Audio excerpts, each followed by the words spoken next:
When I first arrived in Australia to start university, I thought the hardest part was getting accepted, but after the semester started, I realized something else was actually more difficult. Understanding how university here really works, lectures, tutorials, self-study assessments. The structure looked familiar on the surface, but the expectations were quite different. Hi, I'm YUFORM. I'm an international student currently studying in Adelaide. In this video, I just want to share what the transition into university in Australia felt like for me during my first semester. One small thing to mention, I'm studying physiotherapy here, so some courses might have different structures or workload. What I'm sharing here is simply based on my own experience and what I have generally observed here around me. If you're about to start university in Australia, or if you have just arrived, maybe some of this observation will feel familiar. Before the semester starts, there is something called the academic calendar. I didn't pay full attention to it at the beginning, but later I realized that it actually controls the whole semester. Usually the first thing is orientation. For international students, there is often an international orientation and then a course orientation. After that is the start of teaching, which is when lectures and classes begin. One very important day is the census day.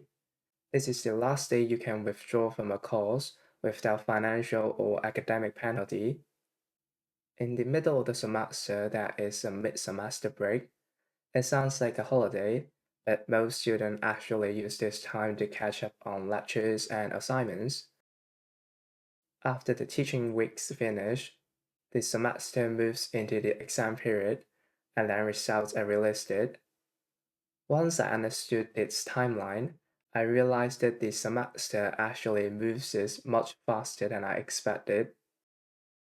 Each major will have different subjects and content, but in general there are four common types of classes: lectures, seminars, tutorials, and practicals. Lectures are usually where the main concepts are introduced. Nowadays, many lectures are provided as recorded videos together with lecture slides. The amounts of content can be quite large, and new lectures are usually released every week. Seminars are quite similar to lectures, but they are often delivered as live sessions. They can sometimes be attended in person or online, and the class size is usually quite large. In many cases, these sessions are also recorded and uploaded afterwards. Tutorials are usually smaller classes and are often held in person. The purpose is usually discussion, problem solving, or working through concepts together. Sometimes tutorials also include group activities or group assessments. One thing I later realized is that these smaller in-person classes are actually one of the few opportunities to meet people. Unlike what many people imagine, it can actually be quite difficult to make friends in university. A lot of learning happens online, classes change every semester, and many international students, including myself, can be quite quiet at first. So tutorials sometimes become the places where interactions usually start. Some courses also include practical classes. In many health science programs, they are quite common. These are usually hand-on sessions where you practice skill or apply what you learned in lectures. Another thing that took me some time to understand was how assessment worked here. Most courses was not graded based on just one final exam. Usually there are multiple assessments throughout the semester: quizzes, assignments, reports, practical assessment, and sometimes the final exam. So your final grade usually comes from several different components, not just one test at the end.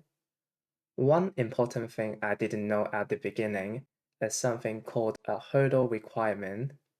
A hurdle means that you must pass a specific component of the course in order to pass the whole course. For example, sometimes you must pass the final exam or a practical assessment, even if your overall grade is high. So, understanding whether a course has a hurdle requirement is very important. In some cases, if you fail a course but your overall marks is above a certain level, sometimes around 45%, you may be offered a second attempt after the semester, called a supplementary assessment. If you pass the supplementary assessment, the final result is usually recorded as a supplementary pass. Most course information, lecture slide, announcement, and assessment details are usually on the online learning platform, such as LearnOnline.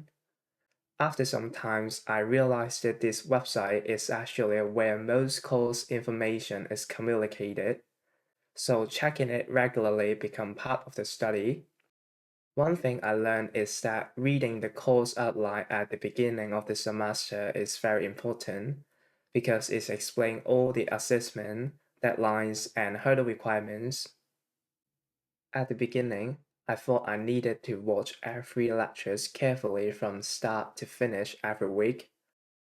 But after a while, I realized that the real challenge was not just attending everything, it was figuring out how to study effectively. That is a lot of content, and during the semester, there are quizzes, tests, and assignments happening at the same time. Time moves faster than you expect. Over time, I started experimenting with different ways of study. Sometimes I try to understand the key ideas from the lecture slide first, and then go back to the lecture recording only for the parts where I need more explanation. For me, this approach felt more manageable than trying to go through every lectures from beginning to end. Looking back, there are a few small things I wish I did earlier. The first thing is making my own calendar with all the important days, census day, assignments deadlines, tests, and exams. Once everything is written in one place, the semester feels much more manageable. The second thing is trying to keep up with the content every week. Falling behind one week is usually okay, but once it becomes 3 or 4 weeks, it becomes very stressful to catch up. I remember once I had to catch up several chapters the day before the test and only slept a few hours. After that, I realized that keeping up every week is much easier than catching up later. The third thing is to seek help when you need it. University here is very independent. No one really monitors whether you attend every class or whether you are keeping up with your work. That independency can be good, but it also means you need to take responsibility for asking for help. If you don't understand something, you can ask during tutorials, email your course coordinator, or contact the student support or school office. Usually, there are people whose job is to help students, but you need to take the first step to contact them. And one last thing, studying is important, but your daily life and mental health are important as well. Especially as an international student, I think it's important to also explore the city, relax sometimes, and not spend all your time only studying. University is not just about finishing assignments, but also about learning how to live independently. Looking back, I think the transition into university in Australia was not only about studying, it was also about learning how to manage my own time, organize my own study, and live independently in a new environment. At the beginning, everything felt a bit unclear. No one tells you exactly what to do every day, and no one checks whether you're keeping up. I remember even small things felt confusing at first, like not knowing how to use the printer, or not realizing that some lectures were recorded videos instead of live lesson. Later, when I talked to other students, I realized that I was not the only one who felt this way. At first, that felt a bit uncomfortable and sometimes a bit overwhelming.